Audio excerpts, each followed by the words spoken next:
ಗೀತಂ ವಿವಿಯಲ್ಲಿ ಸಾಲು ಸಾಲು ಸಾವು ಸಂಭವಿಸಿದೆ. ನಿಜಕ್ಕೂ ಕೂಡ ಇದು ಆತಂಕಕಾರಿ ವಿಚಾರ. ಪ್ರತಿಷ್ಠಿತ ಗೀತಂ ವಿವಿಯದು ಸಾಲು ಸಾಲು ಆತ್ಮಹತ್ಯೆಗಳು ಯಾಕಾಗ್ತಾ ಇದೆ? ಕಳೆದ 4 ತಿಂಗಳ ಅವಧಿ ಅಂತ ನಾವು ತಗೊಳ್ಳೋದಾದ್ರೆ 3 ವಿದ್ಯಾರ್ಥಿಗಳು ಆತ್ಮಹತ್ಯೆ ಮಾಡಿಕೊಂಡಿದ್ದಾರೆ. ಕಳೆದ ರಾತ್ರಿ ಓರ್ವ ವಿದ್ಯಾರ್ಥಿ ಅನುಮಾನಾಸ್ಪದವಾಗಿ ಸಾವಿಗೀಡಾಗಿದ್ದಾನೆ. ಗಾಂಜಾ ಮತ್ತು ಡ್ರಗ್ಸ್ ಸೇವನೆಯಿಂದ ಸಾವು ಸಂಭವಿಸಿದೆ. ದೊಡ್ಡಬಳ್ಳಾಪುರ ತಾಲೂಕಿನ ನಾಗದೇವನಹಳ್ಳಿ ಬಳಿಯ ಗೀತಂ ವಿವಿಯದು. ಪ್ರತಿಷ್ಠಿತ ಈ ವಿವಿಯಲ್ಲಿ ಸಾಲು ಸಾಲು ಆತ್ಮಹತ್ಯೆಗಳು ಯಾವ ಕಾರಣಕ್ಕೆ ಆಗ್ತಾ ಇದೆ? ವಿದ್ಯಾರ್ಥಿ ಸಮೂಹ ಅಂದಾಗ ಅದು ದೇಶದ ಶಕ್ತಿ. ಆ ಶಕ್ತಿ ಇವತ್ತು ಆತ್ಮಹತ್ಯೆಯ ಹಾದಿಯನ್ನ ಹಿಡಿತಾ ಇದೆ ಅಂದ್ರೆ ಯಾವ ಕಾರಣಕ್ಕೆ? ಯುವ ಸಮೂಹ ಎತ್ತ ಕಡೆ ಹೆಜ್ಜೆಯನ್ನ ಇಡ್ತಿದೆ ಅನ್ನೋದು ಬಹಳ ಮುಖ್ಯವಾಗಿ ಗಮನಿಸಬೇಕಾದಂತಹ ಅಂಶ. 4 ತಿಂಗಳ ಅವಧಿಯಲ್ಲಿ ಬೇಕಾದಷ್ಟು ಸಾವು ಸಂಭವಿಸಬಹುದು, ಅದು ಬೇರೆ ವಿಚಾರ. ಆದರೆ ಇಲ್ಲಿ ಆತ್ಮಹತ್ಯೆಯ ಮೂಲಕ ಸಾವು ಸಂಭವಿಸ್ತಾ ಇದೆ. ಅದರಲ್ಲೂ ಯುವ ಸಮೂಹ ಸಾವಿಗೀಡಾಗ್ತಾ ಇದೆ. ನೋಡಿ, ಇದಕ್ಕೆ ಪ್ರಬಲ ಕಾರಣ ಏನಿರಬಹುದು ಅಂತ ಯೋಚನೆ ಮಾಡ್ತಾ ಹೋಗೋದಾದ್ರೆ ಗಾಂಜಾ ಮತ್ತು ಡ್ರಗ್ಸ್ ಸೇವನೆಯಿಂದ ಸಾವು ಅಂತ ಹೇಳಲಾಗ್ತಾ ಇದೆ. ಕಳೆದ 4 ತಿಂಗಳಲ್ಲಿ 3 ವಿದ್ಯಾರ್ಥಿಗಳು ಆತ್ಮಹತ್ಯೆಯನ್ನ ಮಾಡಿಕೊಂಡಿದ್ದಾರೆ.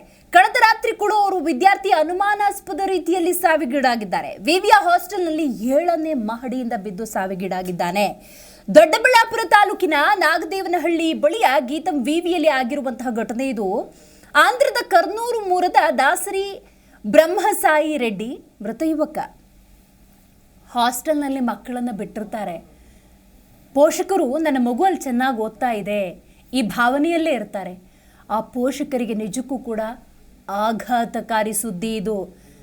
ಆ ಪೋಷಕರ ಹೃದಯ ಹಾಗೆ ಕೆನಲಿರಬೇಡ, ಹಾಗೆ ನೋವನ್ನು ಅನುಭವಿಸ್ತಾ ಇರಬೇಡ. ಯಾಕಂದರೆ ಹಾಸ್ಟೆಲ್ ಇರ್ಬೋದು, ಯಾವುದೇ ರೀತಿ ಮಕ್ಕಳನ್ನು ದೂರ ಇಟ್ಟು ಓದಿಸುವಂತಹ ಪದ್ಧತಿ ಇದೆ ಅಂತ ಹೇಳಿದ್ರೆ ತನ್ನ ಮಗು ಅಲ್ಲಿ ಚೆನ್ನಾಗಿ ಓದ್ತಾ ಇದೆ, ಒಂದೊಳ್ಳೆ ಶಿಕ್ಷಣವನ್ನು ಪಡೆದುಕೊಳ್ಳುತ್ತೆ ಮತ್ತು ಮುಂದೆ ಸಮಾಜದಲ್ಲಿ ತಾನು ತನ್ನ ಬದುಕನ್ನು ಕಟ್ಕೊಳ್ಳುವಂಥ ಶಕ್ತಿಯನ್ನು ಪಡ್ಕೊಳ್ತಾನೆ ಅನ್ನುವಂಥ ವಿಶ್ವಾಸದಲ್ಲಿರ್ತಾರೆ. ಆದರೆ ಈ ರೀತಿ ಆತ್ಮಹತ್ಯೆಯ ಮೂಲಕ ಸಾವಿಗೀಡಾಗುತ್ತೆ ತನ್ನ ಮಗು ಅಂತ ಆ ಪೋಷಕರು ಕೂಡ ಊಹೆ ಮಾಡಿರೋದಕ್ಕೆ ಸಾಧ್ಯ ಇಲ್ಲ. ನೋಡಿ, ಕಳೆದ 4 ತಿಂಗಳ ಅವಧಿ ಅಂತ ನಾವು ನೋಡೋದಾದರೆ 3 ಸಾವುಗಳು ಸಂಭವಿಸಿದೆ. ನೋಡಿ, ನಿನ್ನೆ ಕೂಡ ಅನುಮಾನಾಸ್ಪದ ರೀತಿಯಲ್ಲಿ ಸಾವು ಸಂಭವಿಸಿರುವಂಥದ್ದು. 7ನೇ ಮಹಡಿಯಿಂದ ಯುವಕ ಬಿದ್ದು ಸಾವಿಗೀಡಾಗ್ತಾನೆ ಅಂತ ಹೇಳಿದ್ರೆ ಇಲ್ಲಿ ಡ್ರಗ್ಸ್ ಅಥವಾ ಗಾಂಜಾ ತನ್ನ ಕೆಲಸವನ್ನು ಮಾಡ್ತಾ ಇದೆಯಾ ಅನ್ನುವಂಥ ಪ್ರಶ್ನೆ. ಮೊದಲನೇ ವರ್ಷದ ಬಿಟೆಕ್ ವ್ಯಾಸಂಗವನ್ನು ಈತ ಮಾಡ್ತಾ ಇರ್ತಾನೆ. ಆಂಧ್ರದ ಕರ್ನೂಲು ಮೂಲದ ದಾಸರಿ ಬ್ರಹ್ಮಸಾಯಿ ರೆಡ್ಡಿ ಅಂತ ಆತನ ಹೆಸರು. ನವೆಂಬರ್ನಲ್ಲಿ ನೇಣು ಮಿಗಿದುಕೊಂಡು ಓರ್ವ ವಿದೇಶಿ ವಿದ್ಯಾರ್ಥಿ ಕೂಡ ಸಾವಿಗೀಡಾಗಿರ್ತಾನೆ. ಹೀಗೆ ಹಂತ ಹಂತವಾಗಿ ಕಳೆದ 4 ತಿಂಗಳ ಅವಧಿಯಲ್ಲಿ 3 ಸಾವು ಅಂದರೆ ನಿಜಕ್ಕೂ ಕೂಡ ಇದನ್ನು ಗಂಭೀರವಾಗಿ ಪರಿಗಣಿಸಬೇಕಾಗತ್ತೆ. ಹೆಚ್ಚಿನ ಮಾಹಿತಿಯನ್ನು ನಮ್ಮ ಪ್ರತಿನಿಧಿ ವೆಂಕಟೇಶ್ ನೀಡ್ತಾರೆ. ವೆಂಕಟೇಶ್, 4 ತಿಂಗಳ ಅವಧಿಯಲ್ಲಿ 3 ವಿದ್ಯಾರ್ಥಿಗಳು ಆತ್ಮಹತ್ಯೆಯ ಮೂಲಕ ಸಾವಿಗೀಡಾಗ್ತಿದ್ದಾರೆ ಅಂತ ಹೇಳಿದ್ರೆ ಒಂದು ಆಶ್ಚರ್ಯ, ಆತಂಕ ಎರಡೂ ಕೂಡ ಆಗ್ತಾ ಇದೆ. ಸೊ ಇದನ್ನು ಬಹಳ ಗಂಭೀರವಾಗಿ ಪರಿಗಣಿಸಬೇಕಾಗತ್ತೆ. ಏನಿದೆ ಈ ಕುರಿತಂತೆ ಹೆಚ್ಚಿನ ಮಾಹಿತಿ? ನಿನ್ನೆ ಆದಂತಹ ಪ್ರಕರಣದ ಬಗ್ಗೆ ಏನಿದೆ ಮಾಹಿತಿ? ಇದನ್ನ ಪೊಲೀಸ್ ಇಲಾಖಾ ಸಿಬ್ಬಂದಿ ಯಾವ ರೀತಿ ಇನ್ವೆಸ್ಟಿಗೇಷನ್ ಮಾಡ್ತಾ ಇದ್ದಾರೆ ವೆಂಕಟೇಶ್? ದಿವಸಿ ಈಗಾಗಲೇ ಏನು ಪ್ರತಿಷ್ಠಿತ ಗೀತಂ ಯೂನಿವರ್ಸಿಟಿ ಒಂದು ಏನು ಕಾಲಘಟ್ಟದಲ್ಲಿ ಒಂದು ಸುಮಾರು ಪ್ರಖ್ಯಾತಿಯನ್ನು ಹೊಂದಿರತಕ್ಕಂತ ಏನ್ ಆ ಯೂನಿವರ್ಸಿಟಿ ಇದಕ್ಕೂ ಈಗ ಪೋಷಕರಲ್ಲಿ ತಮ್ಮ ಮಕ್ಕಳನ್ನ ಆ ಯೂನಿವರ್ಸಿಟಿಗೆ ಸೇರ್ಸ್ಬೇಕಾದ್ರೆ ಒಂದು ರೀತಿ ಏನು ಹಿಂದೆ ಮುಂದೆ ತುಳಿತಕ್ಕಂತ ಭಯದ ವಾತಾವರಣ ಸೃಷ್ಟಿಯಾಗಿರ್ತಕ್ಕಂಥದ್ದು ಅಂತ ಹೇಳಿದ್ರೆ ತಪ್ಪಾಗ್ಲಾರ್ದು. ಯಾಕಂದ್ರೆ ಈ ಹಿಂದೆ ಸುಮಾರು 3 ತಿಂಗಳು 4 ತಿಂಗಳು ಹಿಂದೆ ಅಷ್ಟೇ ಏನು ಸುಮಾರು ವಿದ್ಯಾರ್ಥಿಗಳ ಸುಮಾರು 1 ಅಲ್ಲ 2 ಅಲ್ಲ 4 ವಿದ್ಯಾರ್ಥಿಗಳು ಇದೇ ರೀತಿ ಏನು ಆತ್ಮಹತ್ಯೆ ಅಂತ ಹೇಳಿ ಮೇಲ್ನೋಟಕ್ಕೆ ಇದು ಆತ್ಮಹತ್ಯೆ ಅಂತ ಹೇಳ್ತಿದ್ದಾರೆ. ಆದ್ರೆ ನಿಜಕ್ಕೂ ಅಲ್ಲಿ ಏನಾಗ್ತಿದೆ ಅಂತಕ್ಕಂಥದ್ದು ಏನು ಗೌಪ್ಯವಾಗಿ ಇರ್ತಕ್ಕಂಥ ಕೆಲಸ ಆಗ್ತಿದ್ಯಾ, ಏನು ಆ ಯೂನಿವರ್ಸಿಟಿ ಕಡೆಯಿಂದ ಯಾವುದೇ ಮಾಹಿತಿ ಹೊರಬರದಂತೆ ಏನು ಜೋಪಾನವಾಗಿ ಕಾಪಾಡ್ತಿದಾರ, ಮೇಲ್ನೋಟಕ್ಕೆ ಇದು ಆತ್ಮಹತ್ಯೆ ಅಂತ ಹೇಳಿ ಬಿಂಬಿಸ್ತಿದಾರ ಅಂತ ಒಂದು ಏನು ಯಕ್ಷ ಪ್ರಶ್ನೆ ನಮಗೆ ವಿದ್ಯಾರ್ಥಿಗಳಿಗಾಗಿರ್ಬೋದು ಅಥವಾ ಏನು ಪೋಷಕರಿಗಾಗಿರ್ಬೋದು ಯಾವುದೇ ರೀತಿ ವಿಚಾರವನ್ನ ತಿಳಿಪಡಿಸದೆ ಒಂದು ಗುಟ್ಟಿನಲ್ಲಿ ಮಾಡ್ತಕ್ಕಂಥ ಒಂದು ಯಕ್ಷ ಪ್ರಶ್ನೆ ನಮ್ಮನ್ನ ಕಾಡ್ತಾ ಇರ್ತಕ್ಕಂಥದ್ದು. ನಿನ್ನೆ ಇದೇ ಮಾಹಿತಿ ಇದೇ ಹಿನ್ನೆಲೆಯಲ್ಲಿ ನಿನ್ನೆ ಸಂಜೆ ಸಹ ಏನು ಆಂಧ್ರದ ಕರ್ನೂಲು ಮೂಲದ ಯುವಕ ಏನಿದ್ದಾನೆ ಏನು ಬ್ರಹ್ಮಸಾಯಿ ರೆಡ್ಡಿ ಅಂತಕ್ಕಂಥ ಯುವಕ ಅಲ್ಲಿಂದ ಬಂದು ಇಲ್ಲಿ ವಿದ್ಯಾಭ್ಯಾಸಕ್ಕಾಗಿ ಬಂದಿರ್ತಕ್ಕಂಥ ಇಲ್ಲೇ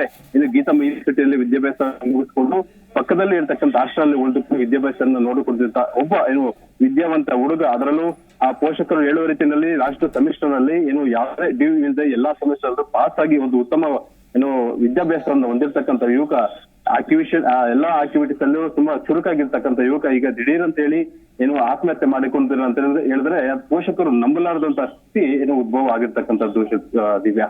ಹಾಗಾಗಿ ಈ ವಿಚಾರದ ಬಗ್ಗೆ ಏನು ಬೆಂಗಳೂರು ಗ್ರಾಮಾಂತರ ಜಿಲ್ಲೆ ಸಮೀಪ ಇರ್ತಕ್ಕಂಥ ದೊಡ್ಡಬಳ್ಳಾಪುರ ಏನು ಪೊಲೀಸ್ ಠಾಣೆಯಲ್ಲಿ ಪ್ರಕರಣ ದಾಖಲಾಗಿರ್ತಕ್ಕಂಥದ್ದು. ಮುಂದಿನ ಏನು ತನಿಖೆಗಾಗಿ ಏನು ಪೊಲೀಸರು ಯಾವ ರೀತಿ ಇದನ್ನ ಏನು ಚುರುಕುಗೊಳಿಸ್ತಾರೆ ಅಥವಾ ನಿಜಕ್ಕೂ ಏನಾಗ್ತಿದೆ ಅಂತಕ್ಕಂಥದ್ದನ್ನು ಪರಿಶೀಲನೆ ಮೂಲಕನೇ ಏನು ಹೊರಬೀಳ್ಬೇಕಾಗಿದೆ. ಈಗ ಮೇಲ್ನೋಟಕ್ಕೆ ಇವೆಲ್ಲವೂ ಕೂಡ ಆತ್ಮಹತ್ಯೆ ಅಂತ ಕಾಣಿಸಿದ್ರು ಕೂಡ ಇಂಟರ್ನಲ್ಲಿ ಸಮಥಿಂಗ್ ಏನೋ ಆಗಿರಬಹುದು ಅಂತ ನೋಡಿ. ಅಲ್ಲಿ ವಿವಿಯಲ್ಲಿ ಕಿರುಕುಳ ಇರ್ಬೋದು ಅಥವಾ ಮಾದಕ ದ್ರವ್ಯಗಳ ಬಳಕೆ ಇರ್ಬೋದು, ಇಂಥದ್ದೇನಾದ್ರೂ ಕಂಡು ಬರ್ತಾ ಇದೆಯಾ? ಮೇಲ್ನೋಟಕ್ಕೆ ಒಂದಷ್ಟು ವಿದ್ಯಾರ್ಥಿಗಳಿಗನ್ನ ಏನು ಪರಿಶೀಲನೆ ಮಾಡಿದಂತ ಸಂದರ್ಭದಲ್ಲಿ ಡ್ರಗ್ಸ್ ಮಾಫಿಯಾ ಒಂದ್ ವೇಳೆ ನಡೀತಿದ್ಯಾ ಅಂತ ಒಂದು ಏನು ಪ್ರಶ್ನೆ ನಮ್ಗೆಲ್ಲರೂ ಗೊಂದಲ ಆಗಿರ್ತಕ್ಕಂಥದ್ದು. ಜೊತೆಲಿ ಏನಾದ್ರು ಆ ಪೋಷಕರನ್ನ ಜೊತೆಲಿ ಹಾಸ್ಟೆಲ್ ಹೊಂದಿರ್ತಕ್ಕಂಥ ಏನು ಸಹಪಾಠಿಗಳು ಇರ್ತಕ್ಕಂಥದ್ದು, ಏನು ರೂಮ್ಮೇಟ್ಸ್ ಇರ್ತಕ್ಕಂಥದ್ದು, ಅವ್ರನ್ನ ಮಾತಾಡ್ತಾರೆ. ಅವರು ಸಹ ಯಾವ್ದೇ ಡಿಪ್ರೆಷನ್ ಇಲ್ಲ, ತುಂಬಾ ಆಕ್ಟಿವ್ ಆಗಿ ತುಂಬಾ ಚೆನ್ನಾಗಿ ಓದ್ತಿರ್ತಕ್ಕಂಥ ಒಬ್ಬ ವಿದ್ಯಾರ್ಥಿ ಸಡನ್ ಆಗಿ ನಿನ್ನೆ ಸಾಯಂಕಾಲ ಏನು ಆ 7ನೇ ಫ್ಲೋರ್ ಇಂದ ಸಡನ್ ಆಗಿ ಅಲ್ಲಿಂದ ಆಯತಪ್ಪಿ ಬಿದ್ದಿದ್ದಾನೆ ಅಂತೇಳಿ ಹೇಳ್ತಿರ್ತಕ್ಕಂಥದ್ದು. ಆದ್ರೆ ಮೇಲೆ ಆ ವಾತಾವರಣ ನೋಡಿದಾಗ, ಆ ವಿಂಡೋ ಏನಿದೆ ಅಲ್ಲಿಂದ ಬಿದ್ದಿರ್ತಕ್ಕಂಥ ಸಂದರ್ಭದಲ್ಲಿ ನೋಡಿದಾಗ ಅದನ್ನ ಯಾವ್ದೇ ಆಯತಪ್ಪಿ ಬೀಳ್ದು ಇರುವಂತ ಪರಿಸ್ಥಿತಿ ಅಲ್ಲಿದೆ. ಆದ್ರೆ ನಿಜಕ್ಕೂ ಹೇಗೆ ಬಿದ್ದ, ಅದನ್ನ ನಿಜಕ್ಕೂ ಆತ್ಮಹತ್ಯೆ ಒಂದ್ ರೀತಿ ಪೋಷಕರು ಕೇಳಿದಾಗ ನಮ್ಗೆ ಇದು ಯಾವ್ದು ಸಂಬಂಧ ಏನೇ ಡಿಪ್ರೆಷನ್ ಇಲ್ಲ ಸರ್, ನಮ್ಗೆ ಫೀಸ್ ಕಟ್ಟೋದ ಆಗಿರ್ಬೋದು, ಬೇರೆ ಎಲ್ಲಾ ಆಕ್ಟಿವಿಟೀಸ್ಗಳು ತುಂಬಾ ಚೆನ್ನಾಗಿದ್ದ ಅಂತ ಹೇಳ್ತಾರೆ. ಹೊರತು ಯಾವ್ದು ರೀತಿ ಆತ್ಮಹತ್ಯೆಗೆ ಮಾಡತಕ್ಕಂತ ನಮ್ಮ ಹುಡುಗ ಅಂತ ವಿದ್ಯಾರ್ಥಿ ಅಲ್ವೇ ಇಲ್ಲ ಅಂತ ಹೇಳಿ ಆ ಪೋಷಕರು ಹೇಳ್ತಿರ್ತಕ್ಕಂಥದ್ದು.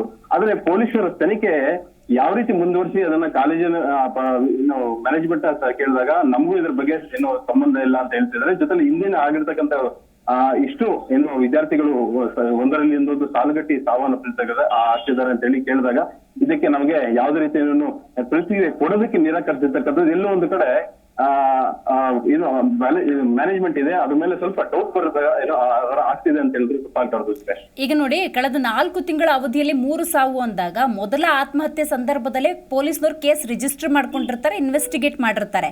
ಸೊ ಅವಾಗಿನಿಂದ ಇವಾಗ ಸಾಲು 3 ಆತ್ಮಹತ್ಯೆ ಆಗಿದೆ ಅನ್ನೋದಾದ್ರೆ ಪೊಲೀಸ್ ರಿಪೋರ್ಟ್ ಏನ್ ಹೇಳುತ್ತೆ? ಅಂದ್ರೆ ಸಾಮ್ಯತೆ ಏನಾದ್ರೂ ಇದೆಯಾ ಈ 3 ಸಾವು ಪ್ರಕರಣಗಳಲ್ಲಿ? ಒಂದೇ ರೀತಿ ಸಾವಾಗಿದೆಯಾ, ಹೇಗೆ? ಅದ್ರ ಬಗ್ಗೆ ಒಂಚೂರು ತಿಳಿಸ್ಕೊಡಿ ವೆಂಕಟೇಶ್. ಓಕೆ, ಸಂಪರ್ಕ ಕಡಿತಗೊಂಡಿದೆ. ನಮ್ಮ ಪ್ರತಿನಿಧಿ ವೆಂಕಟೇಶ್ ಅವರನ್ನ ಮತ್ತೆ ಸಂಪರ್ಕ ಮಾಡುವ ಎಲ್ಲ ಪ್ರಯತ್ನ ಮಾಡೋಣ. 4 ತಿಂಗಳ ಅವಧಿಯಲ್ಲಿ 3 ಸಾವು ಆಗಿದೆ ಅಂತ ಹೇಳಿದ್ರೆ ನಿಜಕ್ಕೂ ಕೂಡ ಆತಂಕಕಾರಿ ವಿಚಾರ. 3 ಸಾವುಗಳು ಯಾವ ರೀತಿಯಾಗಿದೆ? ವಿವಿಯಲ್ಲಿ ಅಸಲಿಗೆ ಏನಾಗ್ತಾ ಇದೆ? ಹಾಸ್ಟೆಲ್ನಲ್ಲಿ ವಿದ್ಯಾರ್ಥಿಗಳನ್ನು ಬಿಡ್ತಾರೆ ಅಂತ ಸಂದರ್ಭದಲ್ಲಿ ಒಂದು ವಿಶ್ವಾಸದಲ್ಲಿ ಪೋಷಕರು ಕೂಡ ಬಿಟ್ಟಿರ್ತಾರೆ. ಪೊಲೀಸ್ ಇನ್ವೆಸ್ಟಿಗೇಷನಲ್ಲಿ ವಿವಿ ಕುಲಪತಿಗಳು ಏನು ಹೇಳಿರ್ತಾರೆ ಇದು ಕೂಡ ಬಹಳ ಮುಖ್ಯ ಆಗುತ್ತೆ. ಆ ನಿಟ್ಟಿನಲ್ಲಿ ಇನ್ವೆಸ್ಟಿಗೇಷನ್ ನಂತರವಷ್ಟೇ ಸಂಪೂರ್ಣ ಮಾಹಿತಿ ಲಭ್ಯವಾಗುತ್ತೆ. ಜಿ ಕನ್ನಡ ನ್ಯೂಸ್ ಈಗ ನಿಮ್ಮ ಮನೆಯಲ್ಲೇ ನೋಡಿ. ಎಲ್ಲ ಕೇಬಲ್ಗಳಲ್ಲಿ ಈಗ ಲಭ್ಯ.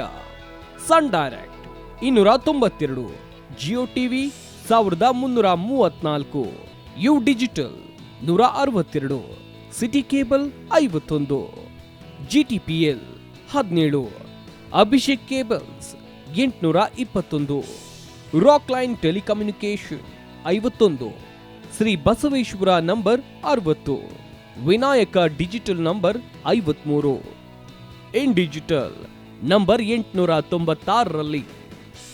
ನಿಮ್ಮಿಸ್ತದ ಜಿ ಕನ್ನಡ ನ್ಯೂಸ್ ನೋಡಿ ಆನಂದಿಸಿ.